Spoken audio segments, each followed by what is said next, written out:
Welcome to Rupa's kitchen.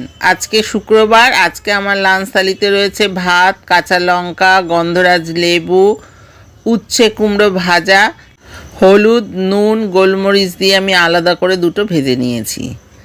আর করেছি মুসুর ডাল, আর ডালের সাথে খাওয়ার জন্য করে নিয়েছি ধনে পাতার পকোড়া।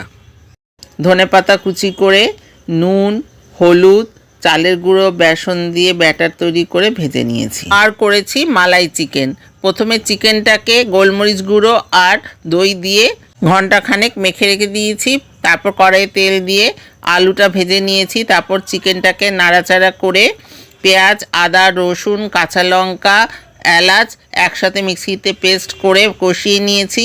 চিকেনে মেখে রাখা দই, কাজু আর পোস্ত বাটা দিয়ে ভালো করে নেড়ে চেড়ে স্বাদ অনুযায়ী নুন চিনি দিয়েছি। নামানোর আগে কসুরি মেথি ও ফ্রেশ ক্রিম দিয়ে দিয়েছি। Thanks for watching.